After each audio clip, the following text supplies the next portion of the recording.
আসসালামু আলাইকুম, সবাই কেমন আছেন? আশা করি অনেক অনেক ভালো আছেন। আমিও আল্লাহর রহমতে অনেক অনেক ভালো আছি। আর একটা নতুন ভিডিও নিয়ে চলে এলাম আপনাদের মাঝে। আজকে আমি দেখাবো কিচেন রুমের কন্টেনারগুলো যেভাবে পরিষ্কার করলে চকচকে পরিষ্কার হয়ে যায় সেটাই দেখাবো। তার আগে হচ্ছে যে সকালের নাস্তাটা বানিয়ে নিচ্ছি, এরপরে কিন্তু আপনাদেরকে দেখিয়ে দিব কিভাবে পরিষ্কার করতে হয় কন্টেনারগুলা। এখানে যে সকাল সকাল কিন্তু আমাদের প্রত্যেক দিনে এই নাস্তাটা থাকে। হয়তো বা কেউ ভাত রান্না করেন, তরকারি রান্না করেন সকাল সকাল, আর আমি হচ্ছে রুটি বানাই প্রত্যেক দিন। তো এটা আমার প্রত্যেক দিনের রুটিন হিসেবে আসলে এটা ধরাই যাক, কারণ কি রুটি ছাড়া আমার চলে না। প্রত্যেক দিনে আমার রুটি থাকবে, যদিও মাঝে মধ্যে একদিন দুদিন আমার হয়তো বা ভাত রান্না করি, কিন্তু ওটা খুবই কম। তো আর রুটির সাথে কিন্তু সবসময় একটু দুধ চা বেশি পছন্দ করি, এই জন্য দুধ চাটা নিয়ে নিই। তো এখানে হচ্ছে আজকে গরুর দুধের চা রান্না করলাম। যাই হোক, নাস্তাটা আমি দেখিয়ে দিলাম। এখানে হচ্ছে এই যে কন্টেনারগুলো কিন্তু এই যে তেলের ছিটছিটে ভাবে কিন্তু একটুখানি ময়লা পড়ে, কিন্তু আমার এখানে কিন্তু অতটাও ময়লা নেই। আমি কিন্তু মাঝে মাঝে আমি এখন যেরকম পরিষ্কার করে দেখাবো, মাঝে মাঝে আমি ওইরকম পরিষ্কার করে রাখি, এই জন্য কিন্তু অতটা ময়লা হয় না। অনেকের কন্টেনারগুলোতে কিন্তু এই যে তেলের কিংবা গ্যাসের যে একটা আটালো জাতীয় ভাব থাকে ছিটছিটে, এগুলো কিন্তু খুবই খারাপ, একেবারে উঠতে চায় না। তো আমি এমন একটা পদ্ধতিতে দেখাবো আপনাদেরকে, সেই পদ্ধতিতে দেখিয়ে দিলে কিন্তু খুব সহজভাবে উঠে যাবে এই আটালো ভাবটা। এটা কিন্তু সবারই থাকে, সবারই হয়। হয়তো বা কেউ তাড়াতাড়ি করে পরিষ্কার করুন, কেউ দেরিতে পরিষ্কার করুন, এরকম আর কি। এখানে আছে আমি ফুটন্ত যে অতটা গরম করতেছি না, গরম পানি বসিয়ে দিয়েছি। এই গরম পানিগুলো এখন এই যে এখানে ঢেলে দিচ্ছি, কিন্তু বেশি গরম না। এর সাথে কিন্তু আমি কিছু পানি মিক্স করব, কারণ যেহেতু আমার মানে হাত দেওয়া যায় ওরকমভাবে আমি পানিটা করবো আর কি। বেশি গরমও না, বেশি ঠান্ডাও না, কুসুম গরম করে নিব, যেহেতু আমার হাত দেওয়ার মতো সেরকম হলে কিন্তু হবে। এর সাথে আমি এই যে পাউডার, যেটা সাধারণত সবাই কাপড় ধোয়ার জন্য ডিটারজেন্ট পাউডারগুলো ব্যবহার করেন, ওইটাই আমি এখানে রিন পাউডার দিয়ে দিচ্ছি। তো এই যে কিছু পরিমাণ গরম পানির সাথে আর কি রিন পাউডার দিয়ে দিব। তো ওগুলো দিয়ে দিয়েছি। আর হচ্ছে বিম লিকুইডটা এখন হচ্ছে আমি কিছু পরিমাণ দিয়ে দিব। এগুলা কিন্তু গরম পানির সাথে যদি দিয়ে এই কাজটা করি তাহলে কিন্তু খুব সহজে উঠে যায় ময়লাগুলা। এখানে হচ্ছে 2 টুকরো আমি লেবু নিয়ে নিয়েছি।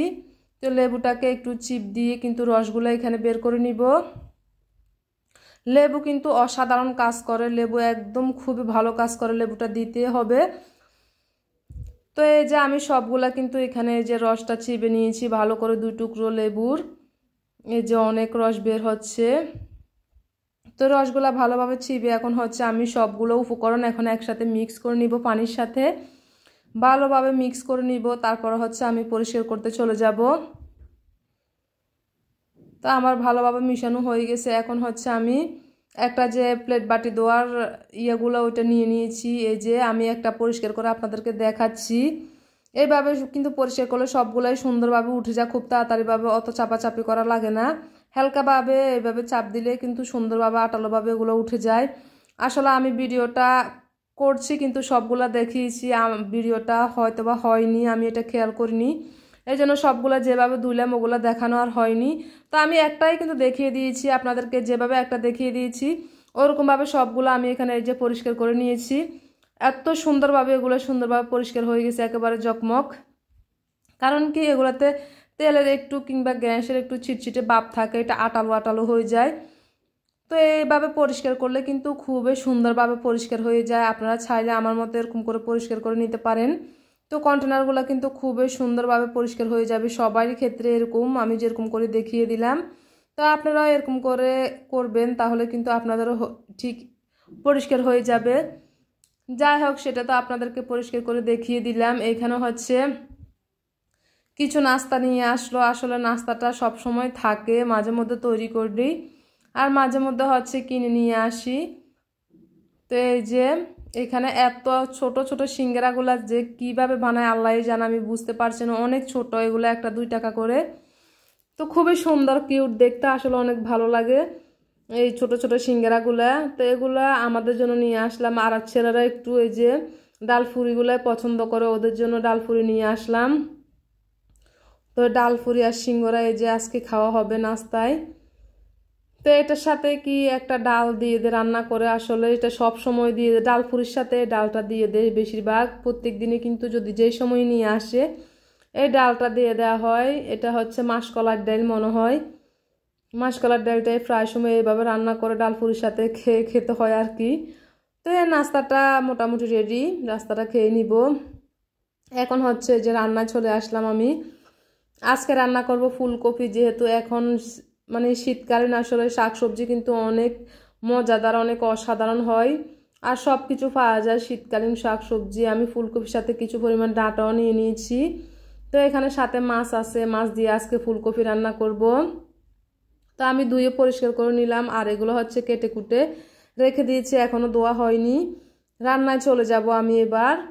তা আমি সব সময় কিন্তু সব কিছুর আগে ভাত বসিয়ে দিয়ে, যে ভাতটা এখন বসিয়ে দিলাম, তার পাশে একটা ফ্রাই প্যান বসিয়ে দিয়েছি মাছ ভাজি করার জন্য। তো আমি যেহেতু এগুলো রেডি করে রেখেছি তখন কিন্তু রান্না করতে সুবিধাই হবে। প্রথমে ভাত বসিয়ে দিয়েছি, এখন হচ্ছে এই যে মাছগুলো ভেজে নিব। মাছগুলোকে আমি লবণ হলুদ দিয়ে মেখে নিয়েছি। তো এই যে 4 পিস এখানে মাছ নিয়ে নিয়েছি, এগুলো হচ্ছে কার্পু মাছ মনে হয়, হ্যাঁ কার্পু মাছ।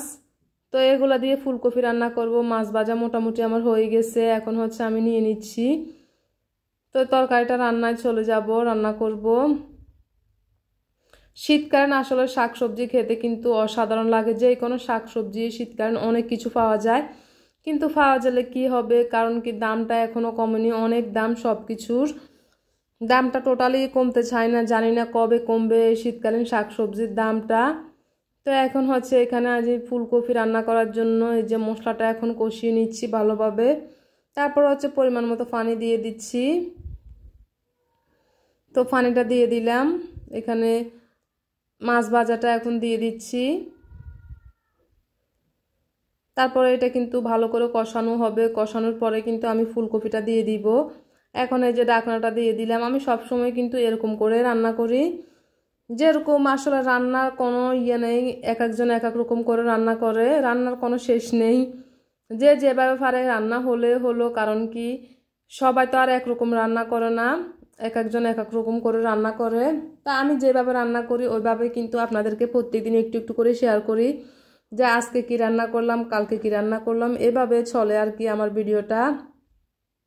সব কিছুর মাঝে আমি একটু একটু রান্না দেখি, কারণ যেহেতু আমরা সব সময় কিন্তু আমরা প্রত্যেকদিন এই যে আমাদের কাজগুলো থাকে রান্না বান্না নাস্তা তৈরি করার, তো এগুলো একটু একটু আমরা দেখাই। তো এখন এই যে কষানো হয়ে গেছে, আমি ফুলকপিটা দিয়ে দিচ্ছি। এখন এই যে আসলে এগুলো লাড়াচাড়া করতে পারছি না, যেহেতু এই জন্য ঢাকনাটা দিয়ে একটু কারণ সিদ্ধ করে নিব, তারপরে হচ্ছে নাড়াচাড়া করতে পারবো। এখানে হচ্ছে আমি মাসকলার ডাল নিয়ে নিলাম, মাসকলার ডাল একটু রান্না করব, সাথে আজকে ফুলকপি আর কিছুই থাকবে না।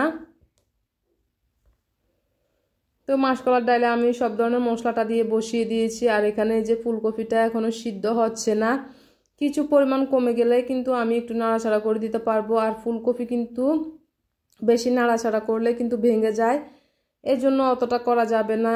এই যে এখানে হচ্ছে আমার মাসকলার ডাল মোটামুটি হয়ে এসেছে।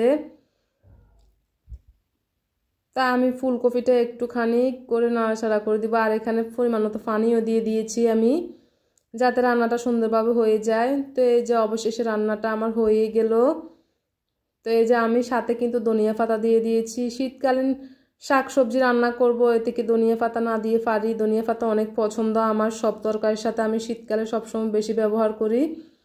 তো এই যে আমি মাসকলার ডালের সাথেও দিয়ে দিলাম, এখানে হচ্ছে ফুলকপির সাথেও দিয়ে দিলাম। তো আজকে রান্না বান্না ছিল এইটুকু, ফুলকপি মাসকলার ডাল, এটা ছিল আমাদের দুপুরবেলা রাত্রের বেলা রান্না, 2 বেলারই। তো আজকে এই পর্যন্তই। সবাই ভালো থাকবেন, সুস্থ থাকবেন, আল্লাহ হাফেজ।